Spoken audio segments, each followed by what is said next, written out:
Yeah, there you go. Well, Craig, it's a bit of a slow start, but you certainly hit back nicely after that. What did you make of that win? Yeah, we missed the start, obviously, largely due to our discipline, and then just didn't respond to a poor discipline by defending a goal on like two simple tries there. So that will address that. But to go, we knew new coach, there's a possible big energy shift there that was going to happen, and to get us off the start. So that's, to be honest, to respond off the back of that start. I'm really happy about that.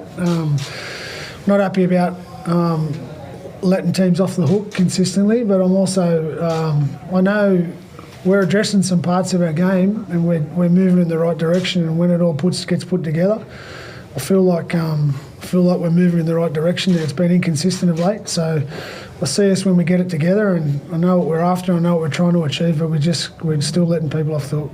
Your wingers are enormous for you, aren't they? They just go tit for tat. They just give you so much, and 5 tries between them, and some very good defence by them as well. What do you make of these two guys? What are they doing for your team? They are. They're only 50 odd games into their NRL careers, so they've got some more levels in them, I believe, and they feed the team with energy in the way they carry the ball, and they've been a little bit, we've all had some inconsistent periods, I think, across the team, but when we put it together and we play, we just competed hard, and we were physically there tonight, mentally sort of wobbled in and out of the game at times, but I'm also understanding of that, that was stop-start. It was really hard to get going in any rhythm, and largely due to our discipline. What about you, Wade? You've played a lot of good Cronulla teams, and you've always, when you've done well, had a great back five. Those two wingers, but the rest of them, it's a big part of your team, and what really gets you going? Oh, definitely. I think it's no secret in the modern game. Like your back five, you rely on them so much. The yardage carries, and particularly our two guys. Obviously, Ronnie's got a lot of energy out there, and Sione doesn't say much, but when he does say something, it's pretty important. It's pretty on the money, to be honest. So they're a big part of our team. We rely on them a lot, and they've been playing well for us. Steve, it was a difficult week for him, mate, but he came up late. But what did you make of his performance? Over 200 metres, and he seemed to be focused at all. Yeah, he's just made the position his own at the moment. And one thing about Sifa, obviously the dominance of the way he can, like, he's destructive. I think that's pretty obvious. But what I'm enjoying about his footy is he's actually speaking more in and around the guys, but every week he's playing, he's rolling the sleeves up. Like, he's part of that back five to start. At some point, the set has to start somewhere, and more often than not, he's the one saying, yep, it's me, it's up to me. And he takes that, he wears that with pride, and he's doing a great job for that part. Nico's obviously in Blues camp, and there's talk of a 14 still. It's probably up in the air. How do you think he went tonight, putting forward his credentials and his claims?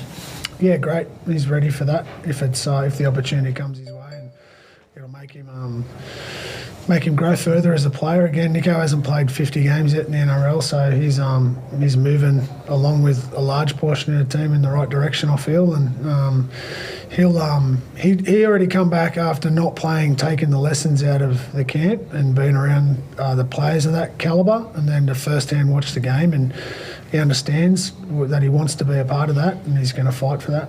What about Talakai, Wade, and Nico as well? I mean, obviously you played for the Blues, you know what's required. Those two blokes are in the mix, and what do you make of their claims? Yeah, they're both pushing forward. Obviously, Sifa's got quite a unique skill set, as Fitzy highlighted before, and that's one of the things you need in Origin. You need those tough carries out of yardage. It's an end-to-end game, and it's certainly a big part of that game. And and Nico, he speaks for himself. He's obviously highly talented and he's very versatile. He showed his versatility throughout his time in his first grade and all, and he's full of confidence. So, as Fitzy said, he's pushing hard, and he wouldn't let anyone down if he had an opportunity. Good to be back after your little break. Yeah, it hasn't been ideal, obviously, since the start of the year. A bit stop-start myself, but I'm getting back there and getting some bigger minutes, and hopefully just keep trending in the right direction for the back end of the season, mate. So, we're getting there. And Craig, I mean, just where do you think where you're at? I mean, you haven't. I think you've lost two games in a row. But would you like to? What would you like to do in the next 10 weeks to improve this team? Maybe.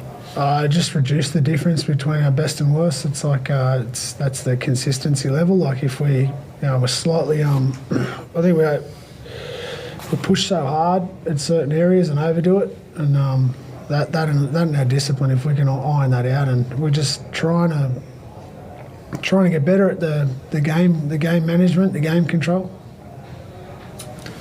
Thank you. Thank you. Did great.